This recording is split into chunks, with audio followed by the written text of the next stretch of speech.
वापस बता लो। चलो मेरा एक सवाल सी जाती है वहाँ तो ये बॉर्डर के जो कॉमेडी भी कि हमारी स्टॉक। नमस्कार दोस्तों, मैं हूं अक्षय कुमार। आप देख रहे हैं हमारा YouTube channel Akshay talk. Pakistan में इन दिनों भारत के प्रधानमंत्री की चर्चाएं काफ़ी चल रही हैं। लोग वहां के भारत जैसे प्रधानमंत्री की मांग कर रहे हैं कि उसके देश में भी कोई ऐसा प्रधानमंत्री हो जो देश के लिए सोचे, देश के विकास के लिए सोचे। हर रोज़ वो लोग प्रार्थना करते हैं कि क्यों भारत में ही इस तरह का प्रधानमंत्री और इस तरह का विकास करने वाला युग पुरुष ही पैदा होते हैं। ज़रा सुनिए उन लोगों ने क्या कहा। तालों का काम है, हमारे पास क्या है? अब तालिबान हम पे हंस रहे हो। मेरा एक सवाल आपसे मेरे ज़हन में छोटे से दिमाग में आया है कि जब जंग आखिरी हद तक कर नहीं सकते तो छेड़ते नहीं कर सकते, अवाम ने क्या करना है? नहीं तो वही जर्नल उनको जवाब देंगे ना। सी जाती है वहाँ तो ये बॉर्डर के जो मसले हैं। ये इसको तो आपने कोई देखा है जंग लड़ते हुए? कोई वज़ीर आज़म गया वहाँ पे जंग लड़ने? कोई चीफ ऑफ आर्मी स्टाफ जाता है जंग लड़ने? आवाम का तो हक ही नहीं बनता है ना। जवान जाते हैं, ठीक है कि नहीं? वो भी हुक्म के पाबंद है। जब उनको हुक्म होगा तो वो आगे बढ़ेंगे, जब उनको हुक्म हो जाएगा वापस हो जाओ तो वापस हो जाएंगे।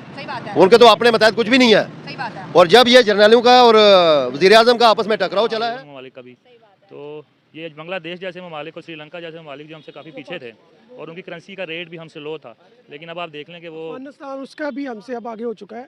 वो हालत जंग में रहा है 20 साल 22 साल जो भी है, लेकिन बात है कि मारुति भी उनकी कोई बहुत बड़ी कंपनी नहीं है। और फिर अब आप देखें कि मारुति को हम कंपैरिजन करते हैं अपनी मेहरान के साथ। मैं कह रहा हूँ, so education is the right thing. कौमों की तरक्की जो है, हमारे नबी पाक सल्लल्लाहु अलैहि वसल्लम ने भी इसी चीज़ पे फरमाया, कौमों की तरक्की जो है ना वो एजुकेशन होगी। आपको अपने राइट्स का पता चलेगा और आपको पता चलेगा अपने आप को कहाँ पिच करना है और आपने अपने आप को कहाँ से कहाँ लेके जाना है। ठीक है जी। क्या समझते हैं कि एक इस्लामी मुल्क के अंदर हिंदुओं का मंदिर बनना चाहिए या नहीं बनना चाहिए? नहीं बनना चाहिए। नहीं बनना चाहिए। सर, क्यों नहीं बनना चाहिए और आप इसके बारे में क्या कहेंगे? अपनी खुल के राय दें जरा। ये हमारा मुसलमान मुल्क है, ये भी है, वो वजारी का दुबई है, वो आप सरकार के वसल्लम के शहरों का शहर है, तो वो नहीं होना चाहिए ऐसा कुछ। अच्छा, तो वहाँ पर तो जो अरबी हैं उन्होंने तो इजाज़त भी दे दी, अब बन गया, अब दूसरा बन रहा, 3-4 तो ऑलरेडी बने हुए हैं। मगर आगे नहीं ना बनना चाहिए, पहले तो जो बन गए बनना चाहिए, अब नहीं बनना चाहिए। और नहीं बनने चाहिए? नहीं बनना चाहिए। तो अभी तो बना रहे हैं ना, फरवरी को भी उनकी ओपनिंग भी है। मगर मुसलमानों को चाहिए ना, कुछ तजाज वगैरह करना चाहिए, कोई ना कोई बात करनी चाहिए उनसे। सर, वहाँ पर दुबई की अगर मैं बात करूँ, दुबई के अंदर आप देखेंगे इस टाइम तकरीबन 30% से ज़्यादा जो इंडियंस हैं वहाँ पर हिंदू हैं, जो कि दुबई का पूरा कारोबार उन्होंने संभाला हुआ है। तो वहाँ पर हिंदुओं को अपनी इबादत करने के लिए जगह तो चाहिए, तो अगर वो बन गया तो गलत है?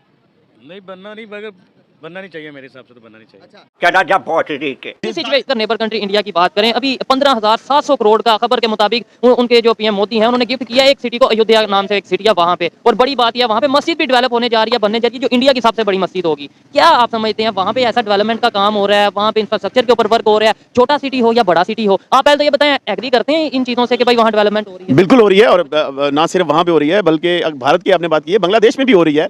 देखिए हमारा जो सिस्टम है उस सिस्टम में पिछले 5 साल हमने ज़ाया किए हैं, और यकीन माने उसकी वजह से चाहे गवर्नमेंट जिसकी भी जैसा भी था सिस्टम, उसमें हमें खुसूसन इस शहर को बहुत लॉस हुआ है। देखें गुजरांवाला एक ऐसा शहर है जो इंडस्ट्रियल शहर है और अरबों रुपए जो है वो टैक्स की मद में देता है। अगर मैं थोड़ा सा अगर देखूं तो 50 अरब रुपए के करीब जो है वो रेवेन्यू जनरेट करता है यहाँ से, और वो टैक्स की मद में जाता है क्योंकि ये इंडस्ट्रियल शहर है। इसकी मद में हमने सिर्फ और सिर्फ मोटरवे लिंक की बात की थी, वो ना बन सका, अब वो निगरान गवर्नमेंट ने हमें दिया है, ठीक है ना। इसी तरह यूनिवर्सिटी थी। स्टॉक मार्केट, पूरे पाकिस्तान की स्टॉक मार्केट की जो वर्थ है ना वो इंडियन मारुति कंपनी के एसेट्स के बराबर है।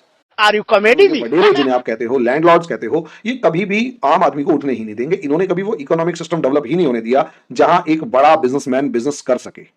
इन्होंने जमीनों के रेट्स बढ़ाए हैं, जमीनों के पैसे खाए हैं, और रही सही कसर आपके यहाँ एक एस्टैब्लिशमेंट नाम की चीज है, उसने ज्यादातर चीजों को कब कैप्चर करके रखा हुआ है स्टार्टिंग से लेकर एंड तक। नतीजा क्या होगा? नतीजा ये होगा कि आपके यहाँ पॉलिटिकल सिस्टम डेवलप होने का आपके यहाँ ना तो कोई पॉलिटिकल सिस्टम डेवलप हुआ।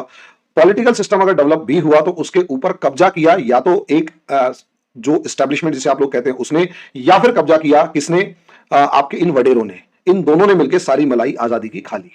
जो लोग इनके साथ नहीं चले वो थे बंगाली, उनको उनकी औरतों को रेप किया, बच्चों को मारा, लोगों को मारा, वहां मसैकर किया, और आज के दिन वो अलग देश है जो। सुन लिया आप लोगों ने, यह है हमारे प्रधानमंत्री का मान सम्मान पूरे विश्व में, अपने देश में नहीं, हमारे देश के लोगों को और विपक्षी पार्टियों को जितना भी आप अच्छा काम करिए वो गालियां ही देंगे। यहाँ तक कि तथाकथित कुछ लोग ऐसे हैं जिनके पास गाली देने के अलावा और कुछ नहीं है, जो सत्ता सुख से दूर हो चुके हैं। ऐसे लोग गालियों के सिवा और कुछ दे भी नहीं सकते हैं। हम तो यही चाहते हैं कि प्रधानमंत्री नरेंद्र मोदी सही रहें, सलामत रहें, सुखी रहें, स्वस्थ रहें, ताकि हमारा देश आगे विकास कर सके। जय हिंद, जय भारत, नमस्कार।